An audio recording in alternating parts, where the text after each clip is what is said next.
यो बाटो बन्द हो त है श्री पञ्चममा लक्ष्मी जाने बाटो होइन खडक्स बाटोको अवस्था झन् यत्तिकै टायर नाच्छ यो बाइकको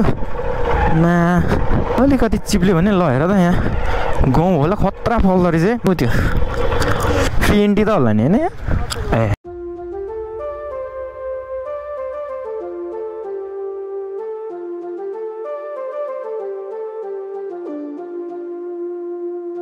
छिर्दैछौँ बाटोको मुखबाट मास्तिर पुग्ने मन्दिरमा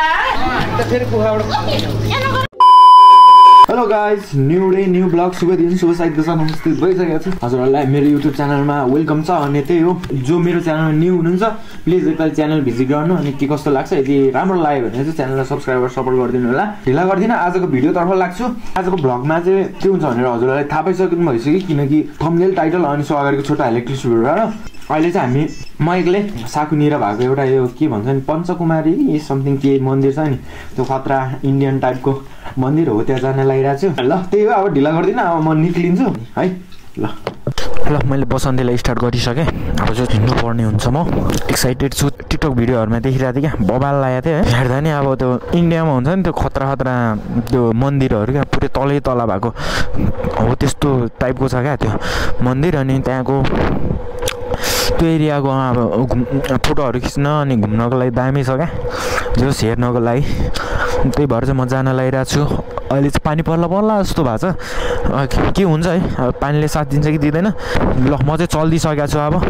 पानी परेर बिजोग भयो बाटोहरू पनि मोबाइल अगाडि राखेर होइन गाइज म चाहिँ मरी गोजीमा छामे चाहिँ क्या म त मोबाइल झरेछ क्या हो भनेर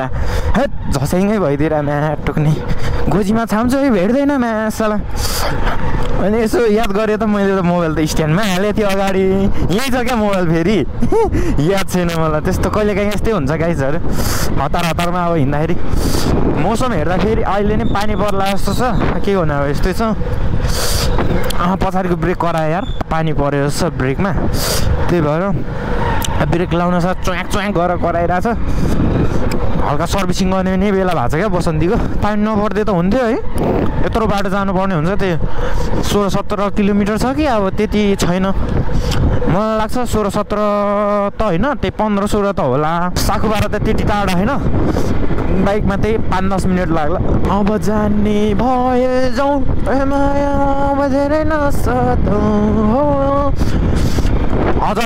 अरे साथीहरूसँग टिममेटमा हिँड्दाखेरि झन् मजा हुन्थ्यो अब साथीहरू छैन के गर्नु गाह्रो छ नि है त्यही भएर एक्लै हिँडिरहेको छु जोस् एक्लै पनि रमाइलो गर्ने इन्जोय गर्ने घुमेर ठाउँ हेर्ने सोचमा हिँडिरहेको छु कहिलेकाहीँ एक्लै पनि इन्जोइङ रमाइलो रोमान्टिक हुनुपर्छ खडा हो त्यो एरिया त अब गाउँ एरिया हो अब हल्का वन एरिया हो नि त अनि त्यता त झन् पानी पर्ला जस्तो लागिरहेछ यतै पानी छिटाउला जस्तो भइसक्यो हेरौँ अब आजको दिन के कस्तो हुन्छ पानी पऱ्यो भने चाहिँ भिजाउँछ पक्कै पनि हालै पाउँदैन के हो यत्रो बस्यो लास्टमा हिँड्नु पऱ्यो भातै गर्दैन दुइटा खाँदा यार चलाउँदैन हामी चाहिँ अहिले तापेल बौद्ध हुँदै अनि थली हुँदै सागु पुगेपछि राइट लाग्नुपर्ने हुन्छ अनि त्यसपछि हाम्रो पञ्चकुमारी मन्दिर जुन सुन्दरमय होइन टिकटकमा देख्दाखेरि त्यो बबाल लागेको थियो गएर हेरेपछि के कस्तो लाग्छ थाहा भइहाल्छ है मौसम हेर्दाखेरि चाहिँ पानी पर्ला जस्तो भएको छ उता झन् पानी परिरहेछ कि यो थलीदेखि उता त पानी परे गर्छ नि त मलाई लागिरहेछ कि त्यो त पानी परिरहेछ कि भन्ने डर छ क्या पानी नपर्दा अझ रमाइलो हुन्थ्यो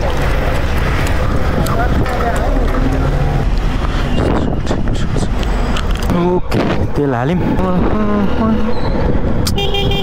हेर्दा नि हेर्दैन बाटो काट्दाखेरि ल अहिले चाहिँ हामी ठ्याक्क लगाएर थली आइसक्यौँ अब थलीबाट चाहिँ त्यही धेरैमा 7-8 किलोमिटर होला यहाँबाट चाहिँ अनि हामी ठ्याक्क त्यहाँ पुग्छौँ यहाँ आएपछि झन् चिसो भयो यार यता गाउँ एरिया हो नि त हल्का अलिक बस्ती पातलो भएको ठाउँ अनि त्यही भएर यहाँबाट उता कटेपछि त झन् अब पुरै गाउँघरै जस्तो हो अनि पुरै जाडो हुन्छ अनि पानी पर्ने सम्भावना पनि हुन्छ क्या त्यतातिर त्यो साकुतिर त्यही भएर चाहिँ हल्का चिन्ता चाहिँ त्यही पानीकै छ पानी नपरे अलिक रमाइलो हुन्थ्यो है पानी पऱ्यो भने खल्लो हुन्छ जस एक्सट्रिम राइड हुँदैछ बबाल यतिको गर्नै पर्छ कहिलेकाहीँ फ्रेस हुनुपर्छ रमाइलो गर्नुपर्छ होइन ल इन्द्रेणीको बाटो पनि खतरा बनाएछ है पुरै पिच गरेर दामी बनाएछ अस्ति हुँदै पनि पिचै गरेको थियो होइन अलिअलि नराम्रो थियो अहिले चाहिँ पुरै छापेछ जस बबाल राम्रो रमाइलो देखिरहेछ होइन हिँड्नलाई नि मजा हुन्छ स्मुथली गाउँ पनि पाकिसकेछ आम्मामा पुरै गाउँको भाइबिस आइरहेछ है यहाँ आएपछि सिर चिसो हावा होइन मस्त रमाइलो हरियाली पानी परेर झन् अलि हिजो अस्ति आएको भए चाहिँ पुरै सुक्खा देख्थ्यो होला अहिले पानी परेको कति 4-5 दिन भइसक्यो अनि त्यसपछि चाहिँ 4-5 दिन होइन 10-12 दिन नै भइसक्यो त्यही भएर हरियाली देखिरहेछ क्या आम्मामा पिच गरेर दामी बनाएछ हामी चाहिँ साकुको बस स्टेसन यो पुलिस बिट बस स्टेसन भनौँ अब चोक हो यहाँ आइसकेका छौँ यहाँबाट चाहिँ तलतिर हो जस्तो सायद यहाँबाट चाहिँ तलतिर हो ए ऊ त्यही मन्दिर पो रहेछ त ऊ त्यता छ क्या एउटा मन्दिर ऊ यताबाट देख्थ्यो मतलब कुन मन्दिर होला भने त यही मन्दिर पो रहेछ त नि यहाँ परतिर चाहिँ साली नदी भन्छ क्या ल कुकुर त पुरै मस्त सुत्दिएर है लम्प सहार पारामा पुरै आलुबारीमा त भल पसेछ अनि खेती त बबाल गर्छ हो यहाँ खतरा फल्छ होला यार यहाँ यो बाटो बन्द हो त है हजुर श्री पञ्चममा लक्ष्मी जाने बाटो होइन ए हुन्छ बाटो खत्तम छ जस्तो आमा आमा आमा आमा माछा माऱ्यो भने गाह्रो छ बाटो खराब रहेछ यहाँ पानी परेर हो पानी नपरे भए चाहिँ ठिकै हुन्थ्यो होला बाटो एकदम रिस्की छ है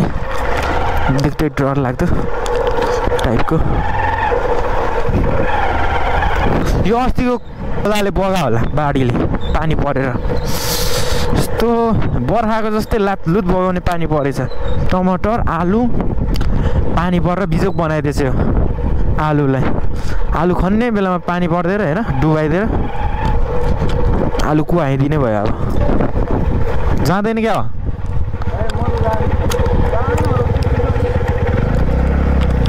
गइरह त मान्छे त गइदिउँ जे पर्ला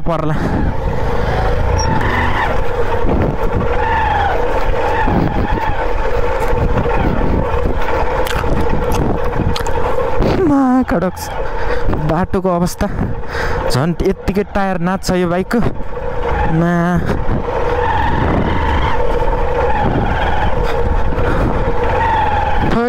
बिजोक बनाउने बाटो रहेछ है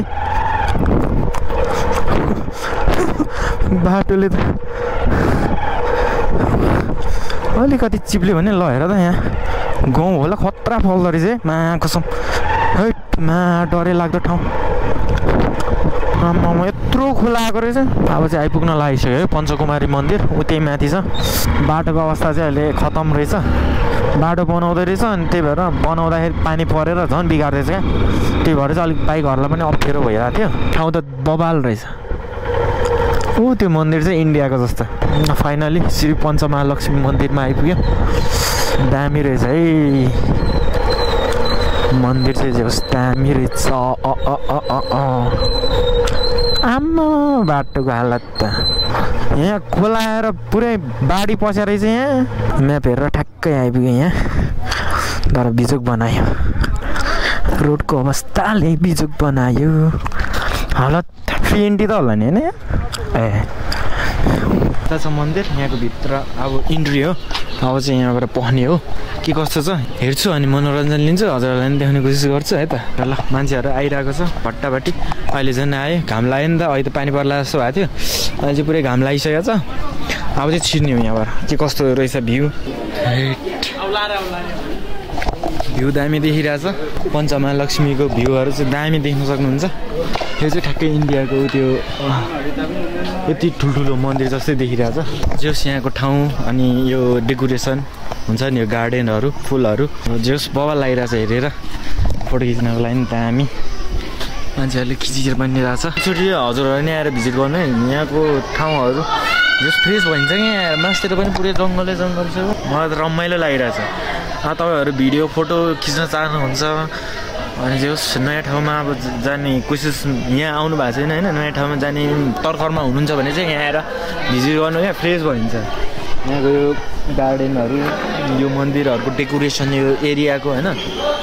यहाँको जे कुरा पनि राम्रो छ पछाडिको त्यो भ्यूहरू जङ्गलहरू सबै राम्रो छ त्यही भएर एकचोटि आएर भिजिट गर्नु होला मैले त भिजिट गरिसकेँ यहाँ गर्मीले मर्न आँटिसक्यो अहिले बिहान पानी पर्ला जस्तो भएको थियो अहिले त पुरै घाम लाग्यो यार अहिले एकैछिनमा पानी तर्किन्छ के थाहा होइन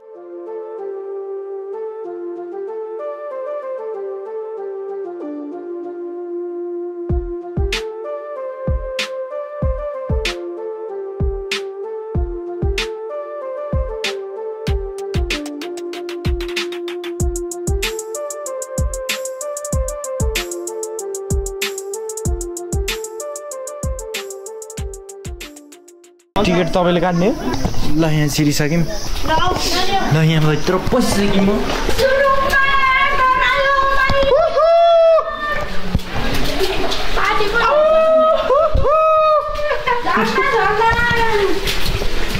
Oh my God! हामी छिर्दैछौँ बाको मुखबाट मास्तिर पुग्ने मन्दिरमा यो पानी एउटा साइड गर्नु बगाउनु पर्यो है हजुर छिर्यो है यो त यहाँ चाहिँ मन्दिर पनि रहेछ कहाँ आइपुग्यो हामी देउताको छोराछोरी पनि छ त यहाँ त ऋषिमुनि यति हो ए सिद्धिसक्यो त कस्तो छोटो बनाएको त फेरि गुफाबाट छिटो आऊ बाघ आउँछ अरे बाघले खाला यो अब तपाईँले नै बुझाउने यो उता माथि गइरहेको छैन तल तल ए श्री पञ्चमहालक्ष्मी मन्दिर पनि भिजिट गरी राम्रो रमाइलो रहेछ अब चाहिँ बाटो तताएर हिँड्नुपर्ने अवस्था छ बाटोको हालत यस्तो देख्दाखेरि डर लाग्छ है त्यही हो